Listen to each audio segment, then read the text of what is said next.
오늘 하나님께서 우리에게 주신 말씀은 골로새서 3장 12절에서 17절 말씀까지 봉독하겠습니다. 골로새서 3장 12절에서 17절 말씀까지입니다.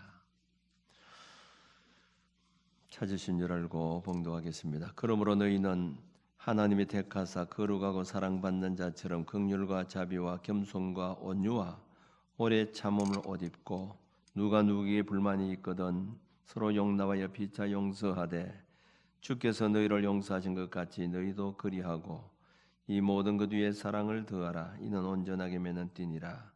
그리스도의 평강이 너희 마음을 주장하게 하라.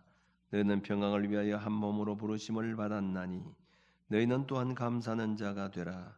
그리스도의 말씀이 너희 속에 풍성히 거하여 모든 지혜로 피차 가르치며 권면하고 시와 찬송과 신령한 노래를 부르며 감사하는 마음으로 하나님을 찬양하고 또 무엇을 하든지 말에나 일에나 다 주 예수의 이름으로 하고 그를 힘입어 하나님 아버지께 감사하라. 아멘. 이 말씀을 통해 선해 주실 줄로 믿습니다. 찬양대 찬양 있겠습니다.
아멘. 감사합니다.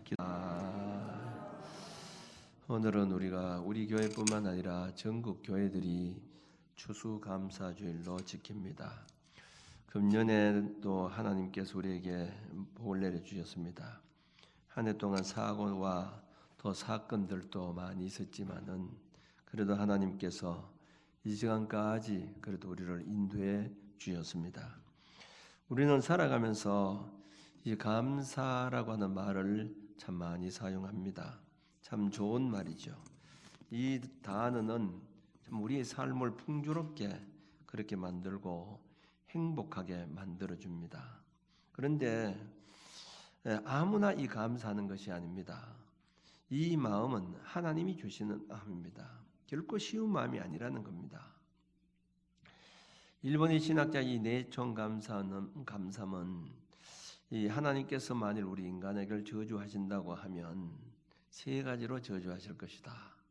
뭐 질병이라든지 실패라든지 배신이라든지 죽음이라든지 이런 것으로 저주하는 것이 아니고 하나님이 계신 것을 믿지 못하는 그 불신앙의 마음으로 저주하시고 그리고 아무리 성경책을 읽는다 할지라도 귀에 들어오지 않도록 그렇게 막힌 귀로, 또한 이 감사의 마음이 전혀 생기지 않도록 메마른 마음으로 저주하실 것이다.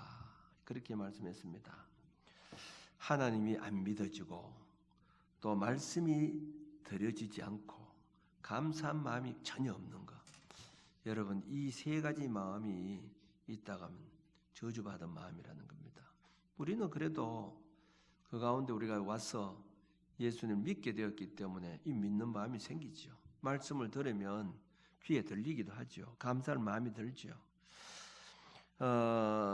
흔히 온전한 믿음이 되려고 하면 세 가지가 많아야 한다고 그렇게 말합니다. 첫째는 회개가 많아야 된다는 겁니다. 다 우리가 주님 앞에 회개하는 그런 마음의 자세를 가져야 온전한 회개가 될 수 있고, 두 번째는 순종이 많아야 된다는 겁니다. 하나님 말씀하시면 무조건 순종하는 그런 자세가 되어야 된다는 겁니다. 세 번째는 감사하는 마음입니다. 무조건 감사합니다. 그저 이것도 감사하고 저것도 감사하고 그런 감사하는 마음이 돼야 온전한 신앙이 될 수 있다 하는 겁니다. 그런데 실상 우리가 어찌 보면 감사가 참 부족합니다. 사실 이 신약 사도 바울은 성령 안에서 우리 삶을 얘기하면서 감사는 우리를 향하신 하나님의 뜻이다 이렇게 말씀을 하고 있죠. 오늘 우리 추수감사주의를 통해서 감사할 줄 모르는 우리 영적인 질병을 치유하고 감사하는 마음으로 회복하고 돌아가는 그런 시간이 되시기를 바랍니다. 탈무드에 보면 세상에서 가장 현명한 사람은 배우는 사람이요, 세상에서 가장 강한 사람은 자기를 이기는 사람이요, 세상에서 가장 행복한 사람은 감사를 아는 사람이라고 이렇게 말을 했습니다. 구소련의 후르시초프가 미국을 가서 이 미국을 보고는 미국이 세계에서 제일 잘 사는 나라가 된 것은 감사가 많기 때문이다 이렇게 말을 했습니다. 감사가 많다는 겁니다. 이 미국에 보면 우리 한국 사람이 영어를 잘 몰라도 할 줄 아는 영어가 있어요. 땡큐입니다. 땡큐, 감사. 왜? 미국에서. 다른 나라는 우리나라 감사합니다 말을 잘 몰라도 땡큐라고 하는 말은 거의 세계가 거의 다 합니다. 그만큼 감사가 많다는 거죠. 그리고 no라고 하는 거, 아니요 하는 말을 쓸 때도 no thank you, 이렇게 땡큐라는 말로 감사함이 없다는 말로, 그렇게 아니요라는 말로 그렇게 표현하고 있습니다. 오늘 이 본문에 보면 감사라는 말이 세 번이나 나옵니다. 15절에도 보면 또한 너희는 또한 감사하는 자가 되라.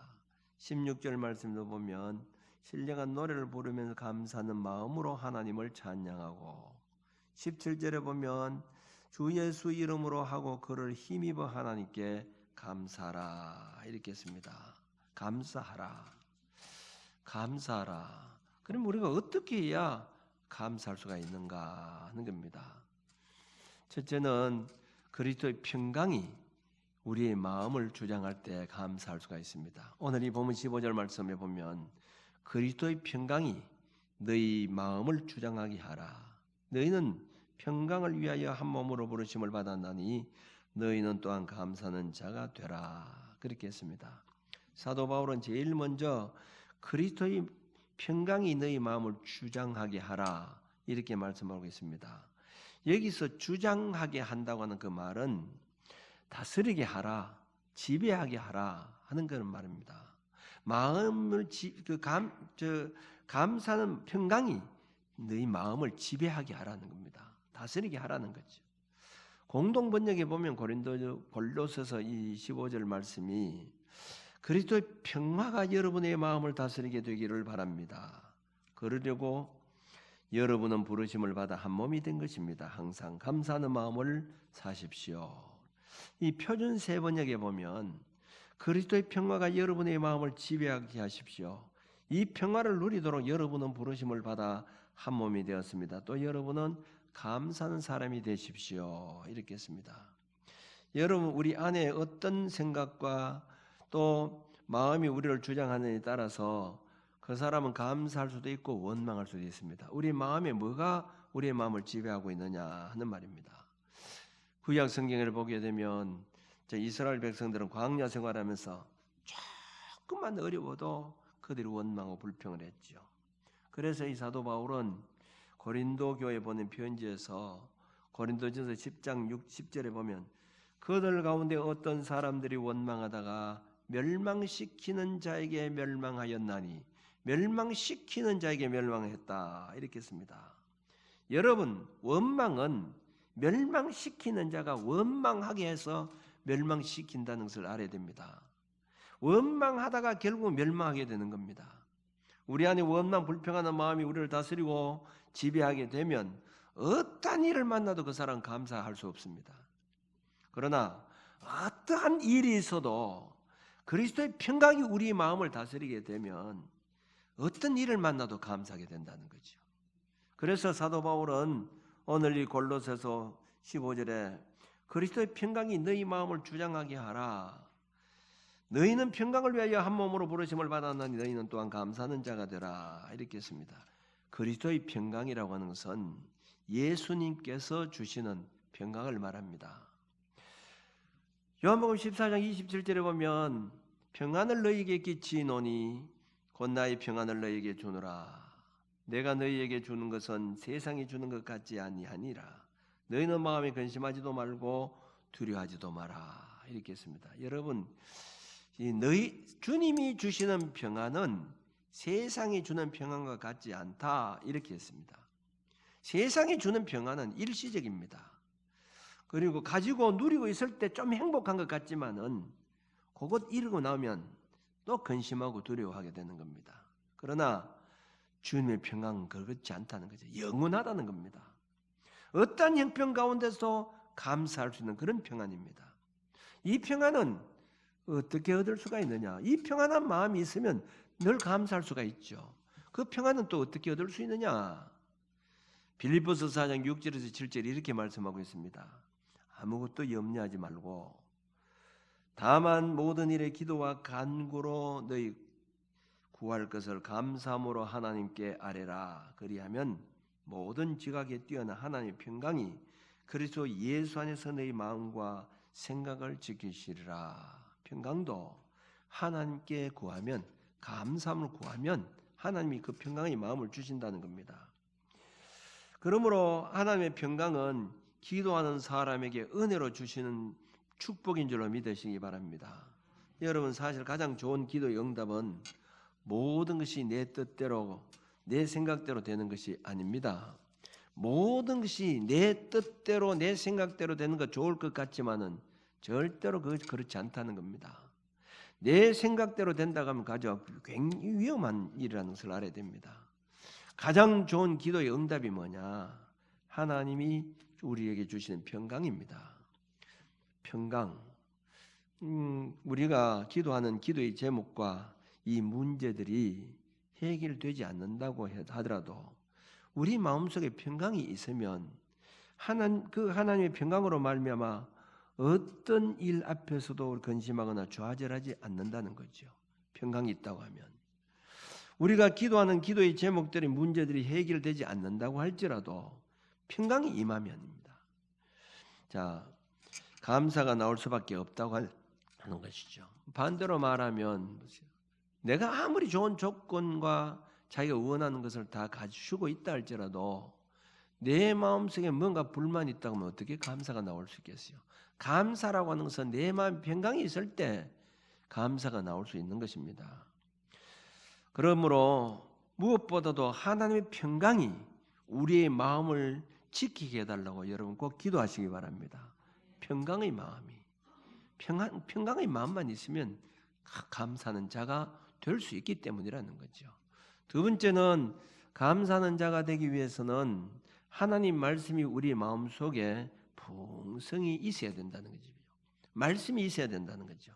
오늘 16절 말씀을 보면 그리스도의 말씀이 너희 속에 풍성히 거하여 모든 지혜로 피자 가르치고 권면하고 시와 찬송과 신령한 노래를 부르며 감사하는 마음으로 하나님을 찬양하고 하나님 말씀이 너희 속에 풍성히, 말씀이 우리 속에 풍성히 거한다는 뜻이 무엇이겠습니까? 뭐 성경 말씀을 뭐 이 주머니 넣고 저 주머니 넣고 이렇게 해서 말씀을 이게 풍성히 거하는 것입니까? 하나님 말씀을 내 안에 거기에 다 말씀을 묵상하는 삶으로 이 심령 속에 말씀으로 채워라는 겁니다. 오늘 이 사도 바울이 말하려고 하는 이 16절 말씀은 그리스도의 말씀이 너희 속에 풍성히 거하여 이렇게 했는데 말씀을 마음에 채우라는 거예요. 여러분, 우리 안에 무엇을 채우느냐가 참 대단히 중요합니다. 하루 세 끼 먹는 음식이 그 사람의 건강을 좌우합니다. 그런데 좋지 않는 이 인스턴트 식품으로 우리의 몸을 채우게 되면 그 사람은 결국 병이 되게 됩니다. 우리 영혼도 마찬가지라는 겁니다. 내 심령 속에 내 마음속에 무엇으로 채우느냐는 거지. 무엇을 보고 무엇을 듣고 무엇을 생각하느냐에 따라서 그 사람은 달라지는 겁니다. 우리 텔레비를 많이 봅니다만은 이 텔레비를 자꾸 보면 이 텔레비의 드라마가 사람들의 의식을 자꾸 바꿔 놓습니다. 텔레비라고 하는 것이 얼마나 중요한 역할을 하는지 몰라요. 뿐만 아니라 오늘날 우리가 인터넷이라든지 그리고 또 스마트폰 이런 홍수 속에 살아가는데 인터넷과 이 스마트폰이 우리의 삶에 큰 영향을 지배하게 됩니다. 그래서 사도 바울은 그리스도의 말씀이 우리 속에 풍성히 거해야 된다 이렇게 하고 있습니다. 자꾸 세상 문화가 우리 속에 들어오면 세상 것으로 우리가 가득 채워지게 되면 불만할 수밖에 없다는 거죠. 말씀으로 내채워져야 된다는 거죠. 그래서 공생애에 시작했던 예수님을 시험하려고 사탄이 이 돌들을 떡덩이가 되게 하라고 이렇게 했을 때 예수님께서 하신 말씀이 사람이 떡으로만 살 것이 아니요 하나님 입에서 나오는 말씀으로 살 것이라 그렇게 말씀을 했습니다. 여러분 올해가 이제 한 달 반밖에 거의 남지 않아서 반도 제대로 남지 않았죠. 여러분 올 한 해 동안도 성경 말씀을 얼마나 읽었습니까? 지난번에 보니까 여전도에서 이 성경 한 번 읽은 사람이 시상을 주던데 아마 그 읽은 사람은 한 번이라도 읽었지만은 시상에 동참하지 않은 사람은 한 번도 안 읽었다는 증거입니다. 혹 일주일에 한 번 정도 교회에 나와서 성경책을 그저 와서 고작 주일날 와가지고 우리가 예배 드릴 때 성경책 한 번 읽는 거 그것으로 끝나지 않았느냐는 거죠. 시편 115편 105절에 보면 주의 말씀은 내 발의 등이요 내 길의 빛이니이다 이렇게 했습니다.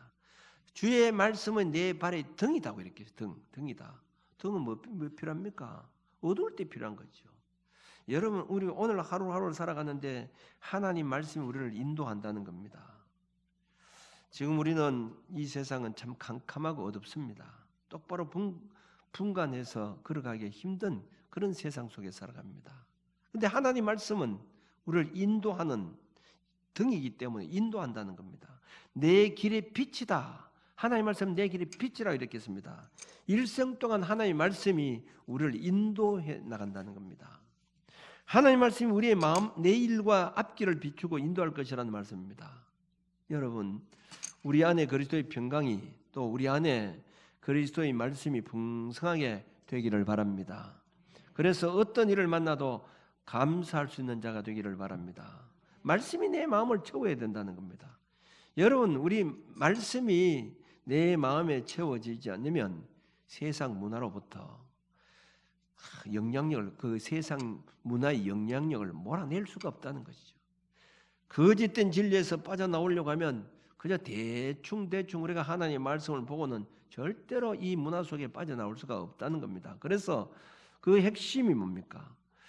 말씀이 우리 안에 충성히 거해야 된다. 그렇게 말씀을 하고 있습니다. 말씀이 우리 안에 충만히 거해야 된다는 거죠. 왜 그러느냐? 말씀이 내 안에 충만히 거하게 되면 성경적 관점으로 세상을 보기 때문이다. 세상 것이 내 마음을 채우게 되면 세상적 관점으로 세상을 바라보게 되지만은 성경이 내 마음을 채우게 되면 성경적 관점에서 세상을 본다는 겁니다. 여러분, 세상적 관점에서 세상을 바라보는 것과 성경적 관점에서 보는 세상은 완전히 다르다는 겁니다. 눈에 보이는 것이 다가 아니라 눈에 보이지 않는 것이 더 중요한 빵의 문제가 아니라 진리가 더 중요하다는 사실에 대한 관점이 생기면서 모든 사물과 사건을 새롭게 해석하는 안목이 말씀이 내채워질 때 일어난다는 거예요. 세상이 말하는 복과 성경이 말하는 복이 전혀 다르다는 것을 알게 되고, 말씀을 알면 알수록 이 세상 사람들의 삶의 방식과 하나님 백성들의 삶의 방식이 전혀 다르다는 것을 느끼게 되는 겁니다. 여러분 혹시 신앙생활하면서 신앙생활한다고 여러분들의 삶이 뭐 달라진 것이 많이 있다고 생각합니까? 물론 예수를 믿고 복을 받고 잘된 사람도 있지만은 실제 크게 달라진 것이 없을 수가 있습니다. 그러나 달라진 것이 뭐냐? 관점입니다. 옛날의 세상을 보는 관점과 지금 보는 관점이 달라졌다 하는 말입니다. 세상적 관점으로 보면 우리가 복받은 것이 뭐가 있다고 생각합니까? 안 믿는 사람보다 더 낫다고 생각하는 게 무엇이 있습니까? 그러니까 불평하고 원망하면서 왜 나는 예수를 믿어도 안 믿는 사람들보다 달라진 것이 없다고 불평하고 원망하는 이유가 뭐냐? 그 사람 속에 아직 말씀으로 채워지지 않았기 때문이라는 겁니다. 하나님 말씀으로 채워지면 관점이 달라진다는 거죠. 옛날과 달라졌다 할지라도 내가 얼마나 복받은 사람이라고 하는 것 관점으로 보게 된다는 겁니다. 그러면 그 말씀으로 채워지면 그 속에서 어떤 환경과 처소 속에서도 감사할 수밖에 없다는 거죠. 오늘은 추수감사절입니다. 여러분 우리가 추수감사절에 대해서 감사합시다. 할렐루야 아멘.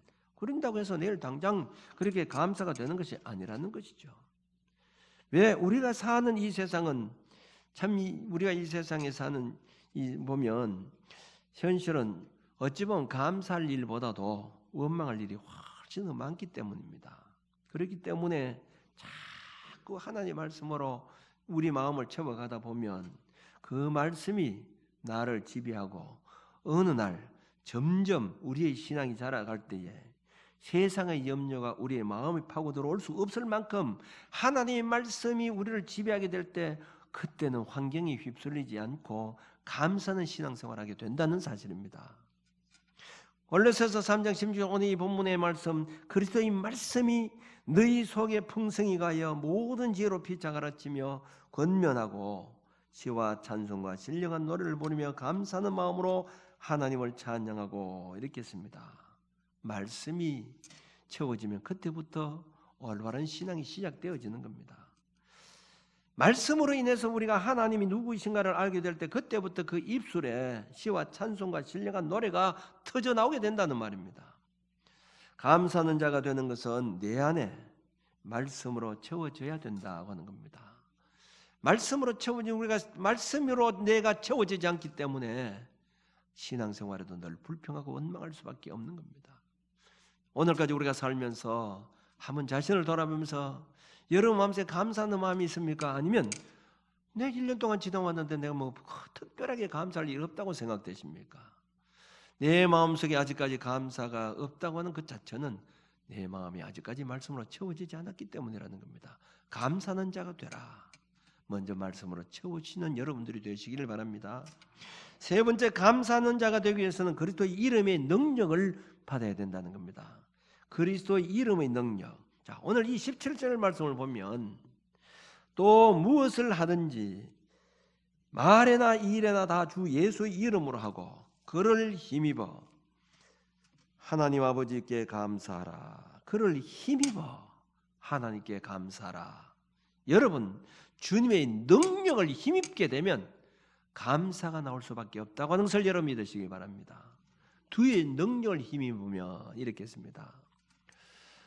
신라군의 작자 이 밀턴은 소경이 된 후에 불의의 명작을 저작했습니다.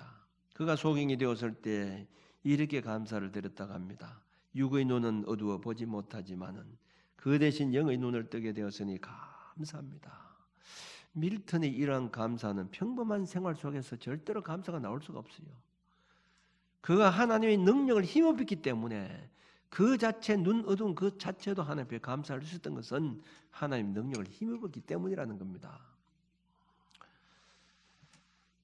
여러분 이번 우리 다니엘 기도회 동안에 오늘까지 다니엘 기도회를 참석하면서 여러분들이 느낀 점이 뭐가 있습니까? 이 다니엘 기도회를 참석하면서 다니엘을 이 기도에 참석하는 걸 보면 다 은혜로 간증을 하는 사람들이 많아요. 대부분 보면 이 간증을 통해서 좀 우리가 많은 은혜를 받게 됩니다.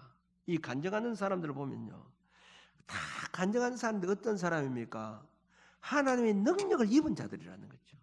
그 어려운 가운데, 고통 가운데서 죽을 수밖에 없는 그런 상황에서도 하나님의 은혜를 입고 능력을 입으니까 그게 감사가 우러나오는 거예요. 능력을 입으니까. 그들이 하나님의 은혜를 입지 못하고 능력을 입지 못하면 어떻게 그 삶 속에서 감사가 나올 수 있겠느냐 하는 거죠. 남편이 죽고 자식들이 질병에서 고통 속에서 죽는 그런 상황 속에서 감사할 수 있는 것은 하나님의 능력을 입었기 때문이라는 겁니다. 우리가 능력을 입어야 된다는 거죠. 그러므로 우리는 예수님이 누구신가를 바로 알아야 되는 겁니다. 찬송가 96장을 한번 보시기 바랍니다. 찬송가 96장, 예수님이 누구인가를 우리에게 분명히 가르쳐주고 있습니다. 한번 1절만 찬송해 보십시다. 예수님은 누구신가, 우는 자의 위로와 없는 자의 풍성이며 전한 자의 높음과 잡힌 자의 노임되고 우리 기쁨 되시. 4절 한번 봅니다. 예수님은 누구신가, 온 교회의 머리와 온 세상의 구주시며 모든 왕의 왕이여 심판하실 주님 되고 우리 영광 되시네. 예수님은 우는 자의 위로가 되신다 이렇게 했습니다. 우리가 올 때 예수님은 우리를 위로해 주시는 분입니다. 예수님은 없는 자의 풍성이라고 이렇게 했습니다. 가난한 우리를 부유하게 해주시기 때문입니다. 예수님은 천한 우리를 높여주시는 분입니다. 예수님은 우리가 약할 때 강하게 해주시는 분이기 때문입니다. 예수님은 우리를 사랑하셔서 사람의 몸을 입고 이 땅에 오셨습니다. 우리가 당해야 할 모든 고난, 이 멸시천대를 다 지시고 십자가에 못 박아 죽으셨습니다. 죽으실 뿐만 아니라 사흘 만에 살아나셔서 우리에게 부활의 생명을 불어넣어 주셨습니다. 여러분, 오늘 본문 말씀을 다시 한번 17절 보시기 바랍니다. 또 무엇을 하든지 말이나 일이나 다 주 예수의 이름으로 하고 그를 힘입어 하나님 아버지께 감사하라 이렇게 했습니다. 우리는 약합니다. 우리는 예수님을 힘입으면 그러나 강해질 수 있는 줄로 믿으시기 바랍니다. 우리는 가난합니다. 우리는 힘이 없습니다. 그러나 예수님이 힘 입으면 우리는 부해질 수 있는 줄로 믿으시기 바랍니다. 예수님을 힘입으면 높아질 수 있습니다. 예수님을 힘입으면 어떠한 시험이 와도 우리는 감사할 수 있는 줄로 믿으시기 바랍니다. 예수님을 생각하면 다시 힘이 솟게 된다는 겁니다. 그래서 주님의 능력을 힘입고 감사라 이렇게 말씀을 하고 있습니다. 이스라엘 백성들이 광야 생활 속에서도 보세요. 늘 그들이 불평하고 원망했지만 감사할 때가 있었습니다. 언제입니까? 홍해 바다를 기적으로 넘어갔을 때 그 순간은 그들이 다 감사했죠. 하나님의 능력을 입는 순간이었다는 겁니다. 우리가 오늘까지 신앙생활하면서 하나님의 능력을 아무도 체험하지 못한 심령 속에는 늘 불평과 원망 속에 나올 수밖에 없습니다. 하나님의 능력을 힘입으면 감사가 나오지 않을 수가 없다는 거죠. 그 사람이 고통 가운데서도 늘 감사할 수밖에 없다고 하는 겁니다. 오늘 추수감사주일을 말씀한 성경은 우리에게 감사라고 말씀하고 있습니다. 감사할 것이 없는데 우리가 어떻게 감사할 수 있느냐는 거죠. 감사할 수 있는 것은 뭐냐? 주님이 주신 평강이 내 마음을 사로잡게 되면 감사할 수가 있습니다. 그 평강은 어떻게 얻을 수 있느냐? 주님께 아뢰라는 겁니다. 주님께 아뢰므로 주님이 주신 평강의 마음을 주신다고 하면 어떤 환경 속에서도 감사할 수가 있습니다. 어떻게 우리가 감사할 수 있느냐? 말씀으로 채우라는 겁니다. 세상 것으로 채우지 말고 하나님 말씀으로 채워지면 성경적 관점에서 세상을 보기 때문에 내가 아무리 비참한 상황 속에 있다 할지라도 나는 세상에서 가장 복받은 사람이라고 생각되면 감사하지 않을 수가 없다고 하는 것이죠. 그래서 우리는 꾸준히 말씀을 늘 묵상하고 읽고 마음속에 말씀을 채워야 된다는 겁니다. 하나님의 능력을 힘입어야 됩니다. 능력을 다시 말하면 체험적인 신앙이죠. 체험적인 신앙이 되면 감사할 수밖에 없는 겁니다. 간증하는 사람들을 보면 다 그들이 고통 속안에 지금 있습니다. 해결되지 않는 상황이지만은 그들이 하나님의 능력을 입고 하나님께 감사하는 이 모습을 볼 수가 있습니다. 우리는 추수감 감사절뿐만 아니라 늘 이렇게 감사하면서 주님의 뜻을 이루면서 나아갈 수 있는 저와 여러분들이 되어주시길 바랍니다. 기도드리겠습니다.